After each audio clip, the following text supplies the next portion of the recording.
오늘 함께 나눌 말씀은 사사기 15장 14절에서 20절까지 말씀입니다. 우리 한 절씩 교독하겠습니다. 삼손이 레이의 이름에 블레셋 사람들이 그에게로 마주 나가며 소리 지를 때 여호와의 영이 삼손에게 갑자기 임하시매 그의 팔 위에 밧줄이 불탄 상과 같이 그의 결박되었던 손에서 떨어진지라. 삼손이 나귀의 새 턱뼈를 보고 손을 내밀어 집어들고 그것으로 1,000명을 죽이고 이르되 나귀의 턱뼈로 한 더미 두 더미를 쌓았으며 나귀의 턱뼈로 내가 1,000명을 죽였도다 하니라. 그가 말을 마치고 턱뼈를 자기 손에서 내던지고 그곳을 라맛 레이라 이름하였더라. 삼손이 심히 목이 말라 여호와께 부르짖어 이르되 주께서 종의 손을 통하여 이 큰 구원을 베푸셨사오나 내가 이제 목말라 죽어서 할례 받지 못한 자들의 손에 떨어지겠나이다 하니 하나님이 레이에서 한 우묵한 곳을 터뜨리시니 거기서 물이 솟아나오는지라. 삼손이 그것을 마시고 정신이 회복되어 소생하니 그러므로 그 샘 이름을 에낙고레라 불렀으며 그 샘이 오늘까지 레이에 있더라. 블레셋 사람의 때에 삼손이 이스라엘의 사사로 20년 동안 지냈더라. 아멘. 그럼에도 불구하고의 은혜, 이런 제목으로 말씀을 잠깐 나누겠습니다. 사랑에는 이 세 가지 종류의 사랑이 있다고 합니다. 첫째는 무엇 때문에 because of의 사랑입니다. 네가 예쁘고 멋있기 때문에 나는 너를 사랑한다. 이렇게 할 때에 그런 사랑이죠. 그런 때문에의 사랑입니다. 둘째는 if의 사랑. 만약 네가 뭐 하면, 네가 어떤 것을 하면 나도 너를 사랑하겠다 하는 사랑이죠. 그래서 네가 만약 날 사랑해주면, 네가 만약 날 섬겨주면, 네가 만약 나에게 무엇을 해주면 나도 너를 사랑하겠다는 조건부적 사랑입니다. 오늘날 대부분의 사랑이 이런 때문에나 만약의 사랑이 아닌가 싶습니다. 세 번째로는 in spite of라고 하는 영어로 그럼에도 불구하고의 사랑입니다. 이 무조건적 사랑이지요. 예를 들면 어머니가 자식을 향해 사랑할 때 이런 사랑이 될 것입니다. 어머니는 자식이 연약하거나 아프거나 부족할 때 더 사랑하지요. 그래서 인간적인 조건에 미달한다 할지라도 포기하지 않습니다. 중단하지 않고 이렇게 끊임없이 사랑하는 것입니다. 이런 사랑이 그럼에도 불구하고의 사랑입니다. 참으로 우리 교회 공동체에 이런 그럼에도 불구하고의 사랑이 넘쳐나기를 소망해 봅니다. 좀 부족하고 좀 연약하더라도 주님께서 우리를 사랑해 주신 것처럼 우리가 서로 그럼에도 불구하고 사랑하는 우리 부르심의 가족들이 되기를 진심으로 소망합니다.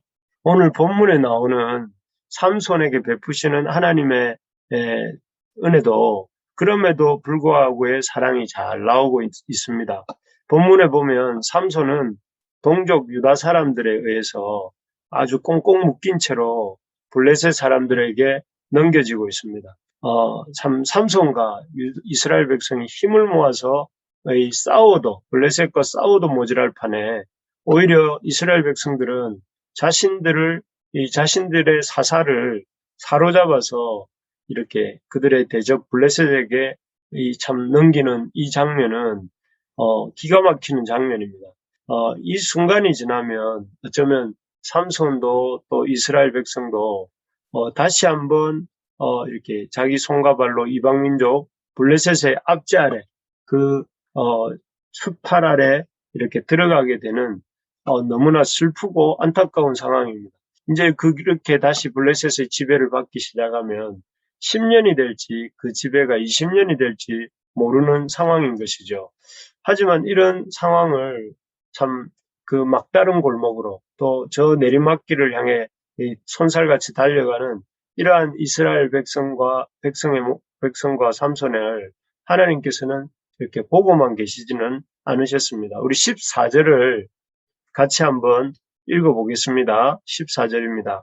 시작. 삼손이 레이의 이름에 블레셋 사람들이 그에게로 마주 나가며 소리 지를 때에 여호와의 영이 삼손에게 갑자기 임하시매 그의 팔 위에 밧줄이 불탄 상과 같이 그의 결박되었던 손에서 떨어진지라. 예. 여기에 보면 하나님의 영이 어떻게 했다고 되어 있습니까? 삼손에게 갑자기, 이 갑자기란 단어는 이 강하게라는 뜻입니다. 그래서 아주 강하게 임하셨다고 되어 있습니다. 그래서 그 결과 삼손을 두 번이나 꽁꽁 묶고 있던 그 밧줄이 불탄 산과 같이, 불에 타면 아무 힘이 없지 않습니까? 불탄 산과 같이 손에서 떨어져 나가게 하셨다, 이렇게 되어 있습니다. 그래서 이 표현은 그 밧줄 끊어진 것이 어떤 삼손의 그 힘이 좋아서 끊어진 것이 아니라 하나님의 영의 강한 역사로 놀랍게 떨어져 나갔다 하는 것을 보여주고 있습니다.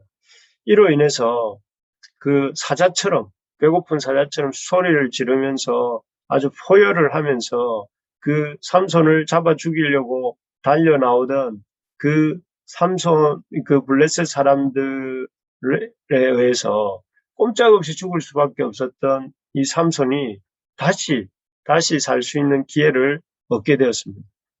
사실 그동안 한 행실로 볼 때는 삼손이 꼼짝없이 잡혀 죽는다 할지라도 참 할 말이 없는 상황이었습니다.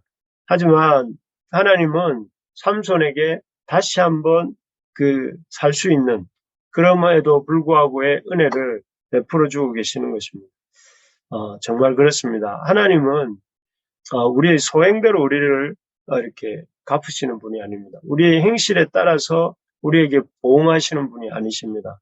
하나님은 우리에게 은혜로, 우리의 행실이나 소행과는 상관없이 우리에게 은혜로 우리를 대하시는 분이시다 하는 사실을 이 본문이 보여주고 있습니다. 그래서 그 하나님의 은혜를 받아서 묶여있던 삼손이 풀리는 은혜가 있었고, 그리고 그 은혜로 인해 밧줄이 풀리자 삼손이 어떻게 합니까? 15절입니다. 우리 15절도 같이 또 읽겠습니다. 삼손이 나귀의 새 턱뼈를 보고 손을 내밀어 집어들고 그곳으로 1000명을 죽이고.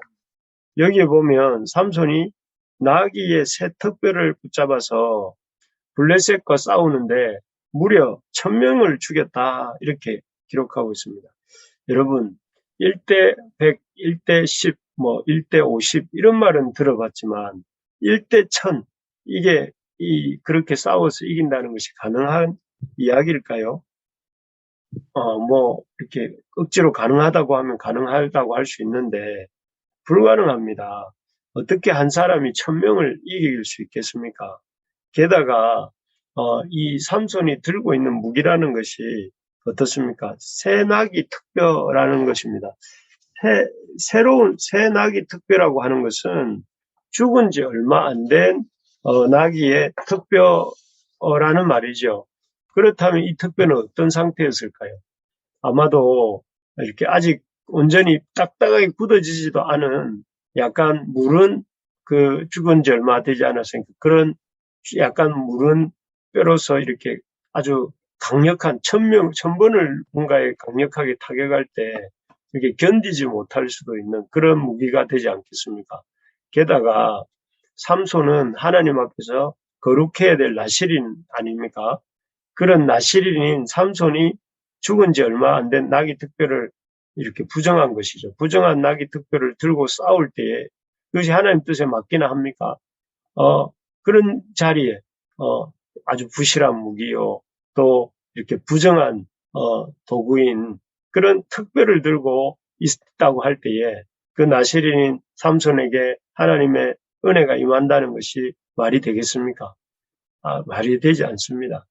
하지만 그럼에도 불구하고의 은혜를 베푸신 하나님께서는 여기서도 일하십니다. 그래서 삼손이 죽은 지 얼마 안 된 나귀의 턱뼈를 들었음에도 불구하고 또 창검 앞에서 너무나 보잘것없는 나귀 턱뼈를 삼손이 들었음에도 불구하고, 그리고 결정적으로 1000대1이라고 하는 압도적인 수적 열세에 있었음에도 불구하고 하나님께서는 삼손이 이 싸움에서 승리하게 해주십니다.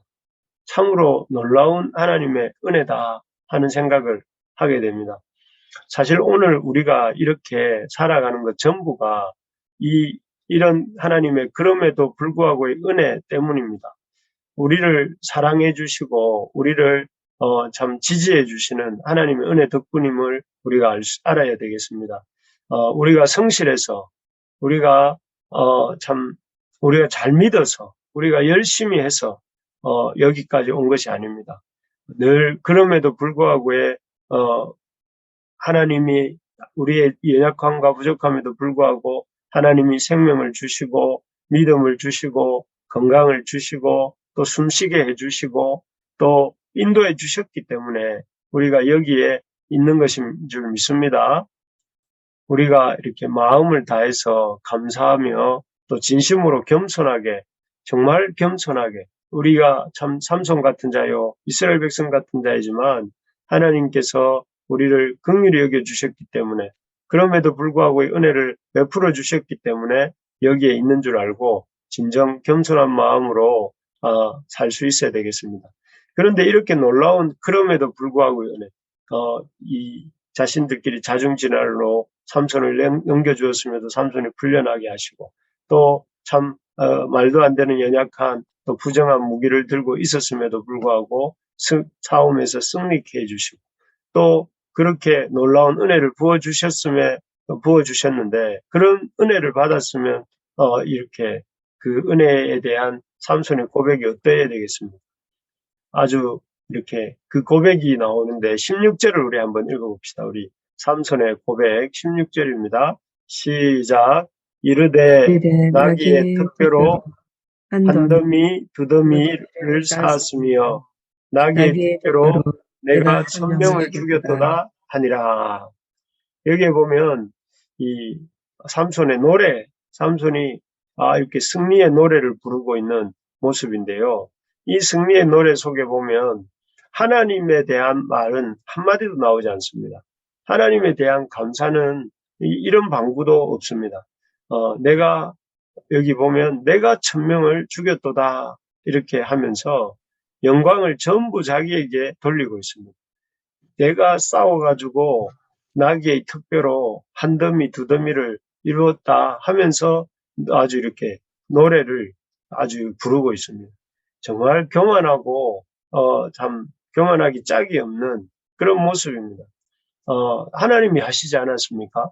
하나님이 은혜를 주셨고 하나님이 역사하신 것인데 지금 삼손은 하나님에 대해서는 전혀 이렇게 감사하지 않는 것 같습니다. 이렇게 교만하게 떠들다가 이제 17절에 보이는 것처럼 17절에 보시면 18절에 보시면 심히 목이 말라 이렇게 죽을 지경이 되었습니다. 그러자 다시 삼손은 간절히 부르짖습니다. 아마도 이 사사기에 나오는 그 사사기의 삼손의 사사 생활에 나오는 첫 번째 기도인 것 같습니다. 그래서 아주 하나님의 그 기도의 내용도 무엇이냐면은 이렇게 이 자기에게 자기의 목마름을 해결해 달라 하는 것입니다. 이런 기도에 대해서 하나님 어떻게 응답하셔야 될 것 같습니까? 하나님의 은혜도 감사할 줄도 모르고 자기 이 자랑이나 실컷 떠들기나 하면서 노래를 지어서 자기를 이렇게 떠받들고 있는 그런 교만하기 짝이 없는 그런 삼손의 모습에 대해 하나님이 어떻게 하시는 게 마땅할 것 같습니까? 그냥 그 교만한 모습대로 네가 잘나서 그렇게 했다면서 그 잘난 것으로 네 목마름도 해결해 봐라 하고 내버려 두어서 죽게 만든다고 해도 하나님이 뭐 이렇게 너무하신 거 아닌가 이렇게 말할 수 없을 것 같습니다. 하나님이 그런데 그렇게 하십니까? 그렇게 하시지 않습니다. 우리 19절을 같이 한번 읽어보겠습니다. 19절입니다. 시작. 하나님이 레이에서 한 우묵한 곳을 터뜨리시니 거기서 물이 솟아나오는지라. 삼손이 그것을 마시고 정신이 회복되어 소생하니 그러므로 그 샘 이름을 에낙고레라 불렀으며 그 샘이 오늘까지 레히에 있더라. 아멘. 여기에 보니까 하나님이 한 우묵한 곳을 터뜨리셔서 물이 솟아나게 하셨다 합니다. 우리 앞에서 찬양했죠. 샘물과 같은 보혈은 이랬는데 마치 이 보혈이 우리 샘물처럼 솟아나는 것처럼 그 우묵한 곳에서 삼손의 목마름을 해결해 줄 수 있는 샘물이 터져 나오게 하셨습니다. 그래서 삼손이 그 목말라 하던 삼손의 목을 적시고 또 그 목마름을 해결할 수 있게 되었습니다. 그 결과 20절에 보는 것처럼 이 삼손이 사사로 20년을 지낼 수 있는 그런 은혜를 주십니다. 참으로 끝까지, 처음부터 끝까지 오늘 본문은 보면 그럼에도 불구하고의 은혜를 베풀고 계시는 것을 볼 수가 있습니다. 삼손의 또 이스라엘의 자중질환으로 삼손이 넘겨졌지만 그럼에도 불구하고 하나님께서 삼손의 그 묶은 밧줄이 끊어지게 하심으로 그럼에도 불구하고 구원을 주셨죠.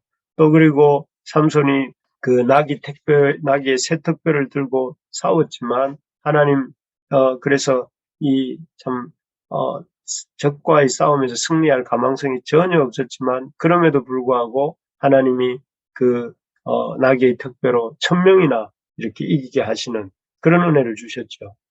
그리고 또 이렇게 이 목이 말라 죽게 된 삼손을 자기 자랑밖에 할 줄 모르는 삼손을 하나님 내버려 두셔도 할 말이 없는데 그럼에도 불구하고 하나님 개입하셔서 물을 주시는 그럼에도 불구하고의 은혜를 베풀어 주시는 우리 하나님이 우리가 하나님이 이 심을 우리에게 보여주고 있습니다. 정말 그렇습니다. 하나님은 참으로 우리에게 처음부터 끝까지 그리고 언제나 우리가 생각하는 것 그 이상의 그럼에도 불구하고의 은혜를 베풀어 주시는 하나님이십니다. 그래서 우리의 삶에 상상 이상의 은혜를 부어 주십니다. 그래서 우리가 이 상상 이상의 그럼에도 불구하고의 은혜를 베푸시는 하나님을 붙잡을 수 있기를 소망합니다. 그래서 그 하나님을 붙잡음으로 기대와 소망 가운데 우리가 한 걸음 한 걸음 우리의 참 행한 대로 갚지 않으시고 우리의 부족한 대로 갚지 않으시고 우리에게 행한 것과 우리의 기대 이상으로 우리를 채우시고 이렇게 이 축복하시는 그 은혜를 사모하면서 또 그 은혜를 신뢰하면서 그 은혜를 의지하면서 우리 부르심의 가족들 또 부르심의 교회 식구들이 한 걸음 한 걸음 나아가는 오늘 하루 될 수 있기를 진심으로 소망합니다.